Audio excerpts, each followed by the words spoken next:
கல்யாணத்தன்னைக்கு அழுகிற பொண்ணுங்களை விட கல்யாணத்துக்கு அப்புறம் வாழ்க்கையை நினச்சி அழுகிற பொண்ணுங்க தான் அதிகம். 99% பேர் வாழ்க்கை அப்படி தாங்க போய்கிட்டுருக்கு. மீதி 1% சந்தோஷமாக இருக்கிற மாதிரி நடிக்கிறாங்க. ஆனால் மீதி பேர் எல்லாரும் ஒன்று பெற்றவங்களுக்காக இல்லைன்னா குழந்தைகளுக்காக இந்த மாதிரி தன்னோட வாழ்க்கையை ரொம்ப சாக்ரிஃபைஸ் பண்ணிட்டு வாழ்ந்துட்டு தான் இருக்காங்க. கட்டின புருஷன் தப்பு பண்ணால் அவங்க பெற்ற தாய்கிட்ட தானங்க ஒரு மருமக போய் சொல்ல முடியும்.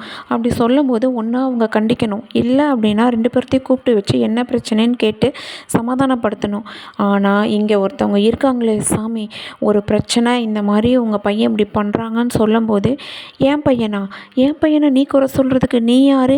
நான் பெற்று வளர்த்து ஆளாக்கி படிக்க வச்சு உனக்கு கல்யாணம் பண்ணி கொடுத்தா என் பையனையே நீ குறை சொல்கிறியா அப்படின்னு ஒரு மாமியார் சொன்னால் அந்த பொண்ணு யாருக்கிட்டங்க போய் நிற்பா? வீட்டுக்காரரும் சப்போர்ட்டு கிடையாது, மாமியாரும் சப்போர்ட்டு கிடையாது, மாமனாரும் சப்போர்ட்டு கிடையாது. அந்த பொண்ணு எப்படி ஒரு வீட்டில் வாழ்வான்னு நீங்கள் நினச்சி மட்டும் பாருங்கள். கல்யாணம் ஆனதுலேருந்து இப்போ வரைக்கும் வீட்டுக்குள்ளே அவளுக்கு உரிமையே தரலைங்க. வீட்டுக்குள்ளே வந்தால் வெளியில் போயிடுவாங்க, வெளியில் வந்தால் உள்ளே போயிடுவாங்க. ஆனால் மகன் முன்னாடி மட்டும் பொண்டாட்டி மேலே அந்த மருமக மேலே அவ்வளோ பாசம் இருக்க மாதிரி அப்படியோ என்ன ஒரு நடிப்புங்க. இதுக்கு நடிக்காமையே அது வீட்டை விட்டு துரத்தி இருக்கலாமே. உண்மைதாங்க. இப்போ வீட்டை விட்டு கடைசியில் துரத்தி தான் விட்டுட்டாங்க.